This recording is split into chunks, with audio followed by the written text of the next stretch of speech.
Hi friends, welcome back to our channel. எல்லாரும் எப்படி இருக்கீங்க? கண்டிப்பாக நல்லா இருப்பீங்க நம்புகிறேன். இன்றைக்கி நம்ம சேனலில் டே டு டே லைஃப்பில் நம்ம எல்லாருக்குமே ரொம்ப யூஸ்ஃபுல்லாக இருக்கக்கூடிய கிச்சன் டிப்ஸ் அண்ட் ட்ரிக்ஸாக ஷேர் பண்ணியிருக்கேன். ஸோ வீடியோவை ஸ்கிப் பண்ணாமல் ஃபுல்லாக பாருங்கள். அதுக்கு முன்னாடி நீங்கள் இப்போ தான் நம்ம சேனலை ஃபஸ்ட் டைம் பார்க்குறதா இருந்தால் இப்போவே சப்ஸ்கிரைப் பண்ணிக்கோங்க. கூட இருக்க பெல் சிம்லையும் கிளிக் பண்ணிக்கோங்க. அப்போ தான் நான் போடக்கூடிய வீடியோஸ் உங்களுக்கு நோட்டிஃபிகேஷனாக வந்து சேரும். இப்போ வாங்க வீடியோக்குள்ளே போகலாம். ஃபர்ஸ்ட் இப்போ என்னென்னு பார்க்கலாம். நம்ம வீட்டில் இந்த மாதிரி ஃப்ரையிங் டூல் வந்து வச்சுருப்போம் இல்லையா? ஸோ அப்பளம் பொரிக்கிறதுக்கு, பூரிலாம் வந்து நம்ம போட்டோன்னா பொரிச்சு எடுக்கிறதுக்கு. அது வந்து உங்ககிட்ட பழசு இருக்குது, யூஸ் பண்ணாமல் வச்சுருக்கீங்கன்னா இந்த மாதிரி நீங்கள் யூஸ் பண்ணிக்கலாம். ஒரு வால் ஊக்கு ஒட்டிட்டு அதில் இதை மாட்டி விட்டுட்டிங்கன்னா இதில் வந்து நீங்கள் யூஸ் பண்ணுற ஸ்பூன்ஸு, கரண்டிலாம் மாட்டி வச்சுக்கலாம். இந்த மாதிரி வைக்கும்போது உங்களுக்கு ஒரு ஸ்பேஸ் சேவிங்காகவும் இருக்கும். ஸோ நிறைய பேர் வீட்டில் கிச்சன்லாம் சின்னதாக இருக்குது, இடம் இல்லைன்னா கண்டிப்பாக இந்த டிப்பை ட்ரை பண்ணி பாருங்கள். நம்ம இந்த மாதிரி ஜூஸ்லாம் கடையில் வாங்கும்போது நம்மளுக்கு இந்த பாட்டில்ஸ் வந்து கொடுப்பாங்க இல்லையா? ஸோ நம்ம அதை ரீயூஸ் பண்ணுவோம். இதில் ஏதாவது நம்ம பால்லாம் ஊற்றி வைக்கிறோம், இல்லை வேறு ஏதாவது யூஸ் பண்ணுறோன்னா அதில் வந்து பார்த்திங்கன்னா அந்த ஸ்மெல் வந்து இருக்கும். நெக்ஸ்ட் டைம் நம்ம ஏதாவது எடுத்துகிட்டு போகும்போது ரொம்ப நேரம் மூடி போட்டு நம்ம வச்சுட்டு ரொம்ப நாள் கழிஞ்சு யூஸ் பண்ணால் கூட அந்த ஸ்மெல் வந்து பார்த்திங்கன்னா இருக்கும். அதை அவாய்ட் பண்ணுறதுக்கு இந்த டிப்பை வந்து நீங்கள் ஃபாலோ பண்ணிக்கலாம். கொஞ்சமாக வந்து சால்ட்டு சேர்த்துக்கோங்க. இது கூடயே வந்து லைட்டாக சூடாக இருக்கக்கூடிய தண்ணி சேர்த்துக்கோங்க. சேர்த்துட்டு இதை நல்லா ஷேக் பண்ணிவிட்டு ஒரு 1/2 hour அப்படியே வந்து அதை விட்டுருங்க. அதுக்கப்புறம் நீங்கள் இதை வந்து நல்லா இந்த மாதிரி ஷேக் பண்ணிக்கணும்.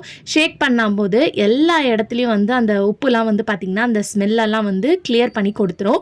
அதுக்கப்புறம் ஆஸ் யூஷுவல் நார்மல் தண்ணியில் வந்து இதை நீங்கள் வாஷ் பண்ணி யூஸ் பண்ணிங்கன்னா நல்லா க்ளீனாக இருக்கும். இதை வந்து நீங்கள் ரீயூஸ் பண்ணிக்கலாம். டெய்லி நீங்கள் ஏதாவது ஜூஸ் எடுத்துகிட்டு போகிறதுக்கு, இல்லை நீங்கள் ஆயில் பாட்டிலாக கூட யூஸ் பண்ணிக்கலாம். ஸோ கண்டிப்பாக நீங்கள் இந்த டிப் வந்து ஃபாலோ பண்ணிக்கோங்க, ரொம்ப யூஸ்ஃபுல்லாக இருக்கும். அடுத்த டிப் என்னென்னு பார்க்கலாம். நம்ம வெஜிடபிள் கட்டர்லாம் வந்து டெய்லி காய் கட் பண்ணுறோம். ஸோ அதை க்ளீன் பண்ணுறது ரொம்ப முக்கியம். சம்டைம்ஸ் நம்ம மீட்டு, ஃபிஷ் எல்லாம் இந்த வெஜிடபிள் கட்டரில் வச்சு கட் பண்ணோன்னா அந்த ஸ்மெல் வந்து பார்த்திங்கன்னா அதில் இருக்கும். அதே மாதிரி இந்த மாதிரி உட்டனில் இருக்கக்கூடிய வெஜிடபிள் கட்டரில் ஈஸியாக வந்து ஃபங்கஸ் ஃபார்மேஷன் இருக்கும். அதனால வீக்லி ஒன்ஸ் இல்லை 15 days ஒன்ஸ் அது இந்த டிப் ஃபாலோ பண்ணி க்ளீன் பண்ணிக்கோங்க.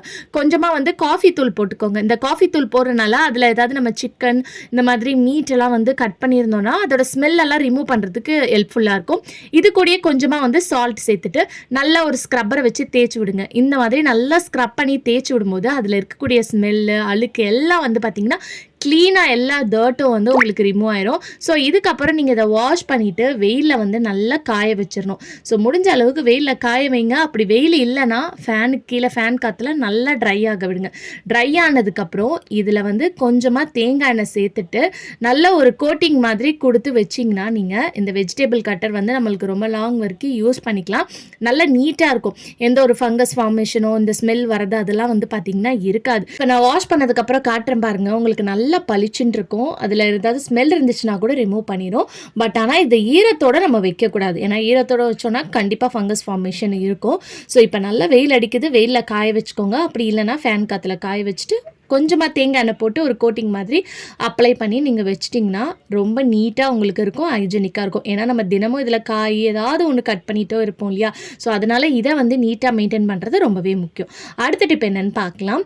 நம்ம சிங்க்லேருந்து இந்த சிங்க் ஏரியா பைப்லேருந்து சம்டைம்ஸ் வந்து ட்ரைனேஜ் ஸ்மெல் வரும், அடப்பு இருக்கும். நைட் டைமில் குட்டி குட்டி கற்பாம்பூச்சிலாம் வந்து பார்த்திங்கன்னா வரும். வராமல் இருக்க இந்த டிப்பை ஃபாலோ பண்ணிக்கோங்க. கொஞ்சமாக வினிகர் சேர்த்துக்கோங்க. அப்படி வினிகர் இல்லைனா லெமன் ஜூஸ் இருந்துச்சுன்னா கூட சேர்த்துக்கலாம். இது கூட வந்து இந்த கிச்சனில் வந்து ஸ்மெல்லாம் வராமல் இருக்கிறதுக்காக நான் கம்ஃபோர்ட் வந்து சேர்த்துருக்கேன். எந்த பிராண்டாக இருந்தாலும் சேர்த்துக்கலாம். சேர்த்துட்டு இது கூடயே வந்து கொஞ்சமாக வந்து சுடு தண்ணி வந்து நீங்கள் சேர்த்துக்கணும். நல்லா சூடாக இருக்கக்கூடிய தண்ணி வந்து சேர்த்துக்கோங்க. மாதிரி சுடு தண்ணி சேர்க்குறனால அதில் வந்து ஏதாவது அடப்பு இருந்தது, ஸ்மெல் இருக்குது, இல்லை கற்பாம்பூச்சியே இருக்குன்னா கூட குட்டி குட்டி பூச்சிலாம் நைட் டைம் இந்த சிங்க் ஹோல்ஸ் வழியாக தான் வரும். அது வராமல் இருக்கிறதுக்கு இந்த மாதிரி பண்ணி பாருங்கள். நல்ல ஒரு ஸ்மெல் இருக்கும். ஏன்னா நம்ம இதில் வந்து கம்ஃபோர்ட் சேர்த்துருக்கனால. இது மேலே வேணும்னா ஒரு மூடி போட்டு நைட் எல்லா வேலையும் முடிச்சதுக்கப்புறம் வச்சிட்டிங்கன்னா எந்த ஒரு பூச்சியும் வந்து இது வழியாக வராது. ட்ரை பண்ணி பாருங்கள். அடுத்த டிப் என்னென்னு பார்க்கலாம். இந்த மாதிரி நம்ம கெட்டுற சாரியில் இல்லை ட்ரெஸ்ஸஸில் ஏதாவது எண்ணெய் கரை, காஃபி, டீ கரை தெரியாமல் ஏதாவது பட்டுருச்சுன்னா அதை எப்படி வந்து ஈஸியாக ரிமூவ் பண்ணுறதுன்றதை பார்க்கலாம். ஃபஸ்ட்டு கீழே இந்த மாதிரி ஒரு வெள்ளை கலரில் துணி போட்டுக்கோங்க.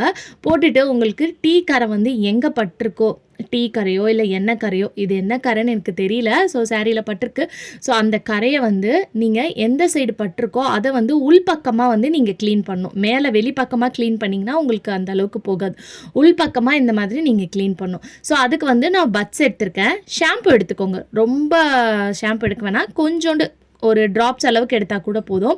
இந்த ஷாம்புவை வந்து எந்த இடத்துல கரை இருக்கோ அந்த இடத்துல மட்டும் இந்த மாதிரி பட்ஸை வச்சு நீங்கள் தேய்ச்சி விடணும். இந்த மாதிரி தேய்க்கும் போதே அதில் இருக்கக்கூடிய ஸ்ட்ரெயின் வந்து பார்த்திங்கன்னா உங்களுக்கு உடனே வந்து க்ளீனாக வந்து பார்த்திங்கன்னா ரிமூவ் ஆகும். இந்த டிப் வந்து நல்லா சூப்பராக ஒர்க் அவுட் ஆகும். ட்ரை பண்ணி பாருங்கள். ஸோ இந்த மாதிரி நல்லா அந்த பட்ஸை வச்சு க்ளீன் பண்ணிக்கோங்க. ஸோ நான் தேய்க்கும் போது வந்து பார்த்திங்கன்னா அப்படியே ரெண்டு கரை தனித்தனியாக இருந்தது ஒன்றா வந்து சேர்த்து ஸ்ப்ரெட் பண்ணிட்டேன். இந்த மாதிரி ஸ்ப்ரெட் பண்ண வேணாம். எந்த இடத்துல கரை இருக்கோ அந்த இடத்துல மட்டும் லைட்டாக நீங்கள் டிப் பண்ணி தேய்ச்சிக்கோங்க. தேய்ச்சதுக்கப்புறம் ஒரு துணியில் வந்து கொஞ்சமாக வந்து தண்ணி நனைச்சிட்டு அதை நல்லா ட்ரையாக பிழிஞ்சு எடுத்துட்டு அந்த இடத்துல மட்டும் இந்த மாதிரி நல்லா தேய்ச்சி கொடுங்க. இந்த மாதிரி தேய்ச்சி கொடுக்கும் போதே அந்த கரை வந்து பார்த்திங்கன்னா உங்களுக்கு க்ளீனாக போயிடும். ஸோ நீங்கள் எதுவுமே சோப்பு போட்டோ ப்ரஷ் போட்டோ எதுவுமே வாஷ் பண்ண வேணாம். சிம்பிளாக வந்து பார்த்திங்கன்னா உங்கள் கிளாத்தில் இருக்கக்கூடிய கரை இருந்துச்சுன்னா எடுத்துடலாம். இப்போ வந்து அந்த ட்ரையான கர்ச்சீஃபை வந்து இந்த மாதிரி வச்சுட்டு அதில் ஒப்பி எடுக்கணும். ஸோ இந்த மாதிரி வைக்கும் போது அதில் இருக்கக்கூடிய தண்ணிலாம் வந்து பார்த்திங்கன்னா ஈஸியாக உங்களுக்கு அப்சர்வ் ஆயிரும். இதுக்கப்புறம் இதை வந்து நீங்கள் அயன் பண்ணிவிட்டு நீங்கள் காய வச்சு எடுத்துக்கலாம். இல்லை அயன் பண்ணிவிட்டு கூட நீங்கள் உடனே வந்து உங்களுக்கு ட்ரை பண்ணிடலாம். ஸோ இப்போ வந்து பாருங்கள், நான் இந்த இடத்துல தான் இருந்தது, அந்த இடத்துல வந்து அயன் பண்ணிவிட்டு காட்டுறேன். அயன் பண்ணும்போது உங்களுக்கு உடனே வந்து ட்ரை ஆயிரும். அப்படி இல்லைனா நீங்கள் கொஞ்சம் நேரம் காய வச்சிட்டிங்கன்னா கூட அது காஞ்சதுக்கப்புறம் உங்களுக்கு அந்த கரையும் இருக்காது, எதுவுமே இருக்காது, நல்லா க்ளீனாக கிளியர் ஆயிரும். ஸோ இப்போ பார்க்கும்போது உங்களுக்கு தெரியும் அந்த எண்ணெய் கரை இருந்தது வந்து பார்த்திங்கன்னா சுத்தமாக இல்லை, போயிடுச்சு. லைட்டாக நம்ம தண்ணி வச்சு கழுவணும் இல்லையா, வாஷ் பண்ணோம் இல்லையா, அதாவது அந்த துணியை வச்சு, அது மட்டும் தான் உங்களுக்கு இருக்குது. ஸோ இந்த மாதிரி அயன் பண்ணதுக்கப்புறம் பாருங்கள், இப்போ ட்ரை ஆனதுக்கப்புறம் எந்த ஒரு கரையும் இல்லை. ஸோ கண்டிப்பாக இந்த டிப் வந்து பார்த்திங்கன்னா எல்லாருக்குமே ரொம்ப யூஸ்ஃபுல்லாக இருக்கும். ஸோ கண்டிப்பாக நீங்களும் இந்த டிப்பை ட்ரை பண்ணி பாருங்கள். அடுத்த டிப் என்னன்னு பார்க்கலாம்.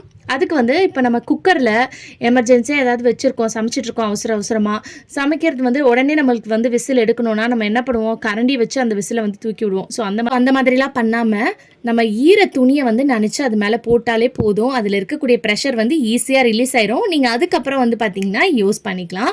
அதே மாதிரி நம்ம கிச்சனில் வந்து ஏதாவது வந்து பவுடராக அரைக்கணும்னா நம்ம மிக்ஸி வந்து பார்த்திங்கன்னா ஈரமாக இருக்கும் இல்லையா, ஸோ உடனே அதை ட்ரை பண்ணணும்னாலும் இந்த டிப்பை நீங்கள் ஃபாலோ பண்ணிக்கலாம். நம்ம அடுப்பில் வந்து ஏதாவது பாலோ இல்லை குக்கரில் சாதமோ பருப்போ ஏதாவது வச்சுருப்போம் இல்லையா, அந்த டைமில் நீங்கள் என்ன பண்ணலான்னு பார்த்தீங்கன்னா, நம்ம இந்த மிக்ஸியை எடுத்துகிட்டு போய் அந்த நம்ம சூடான பொருள் சாதமாக இருந்தாலும் சரி இல்லை குக்கராக இருந்தாலும் அது மேலே வச்சிட்டிங்கன்னா அந்த ஹீட் வந்து இதுக்குள்ளே இருக்கக்கூடிய இந்த ஜாரில் இருக்கக்கூடிய தண்ணிலாம் வந்து பார்த்திங்கன்னா ஈஸியாக அப்சர்வ் பண்ணிடும். ஸோ அதுக்கப்புறம் வந்து பார்த்திங்கன்னா நீங்கள் ஈஸியாக வந்து அதில் எந்த ஒரு பவுடராக இருந்தாலும் கிரைண்ட் பண்ணி எடுத்துக்கலாம். ஸோ கண்டிப்பாக இந்த டிப் வந்து என்றைக்காவது ஒரு நாள் கண்டிப்பாக உங்களுக்கு யூஸ்ஃபுல்லாக இருக்கும். ஸோ கண்டிப்பாக வந்து ட்ரை பண்ணி பாருங்கள். இந்த மாதிரி சின்ன டிப் தெரிஞ்சு வச்சுக்கிட்டிங்கன்னா என்றைக்காவது ஒரு நாள் நம்மளுக்கு எமர்ஜென்சியாக வேலை செய்யும் போது கண்டிப்பாக யூஸ்ஃபுல்லாக இருக்கும். ஓகே ஃப்ரெண்ட்ஸ், இன்றைக்கி வீடியோவில் நான் ஷேர் பண்ணி இந்த டிப்லேருந்து ஏதாவது ஒரு டிப் கண்டிப்பாக உங்களுக்கு யூஸ்ஃபுல்லாக இருக்கும்னு நினைக்கிறேன். அப்படி யூஸ்ஃபுல்லாக இருந்துச்சுன்னா மறக்காமல் நம்ம சேனலில் லைக் பண்ணுங்கள், ஷேர் பண்ணுங்கள், கமெண்ட் பண்ணுங்கள், சப்ஸ்கிரைப் பண்ணிக்கோங்க. தேங்க்யூ ஃபார் வாட்சிங்.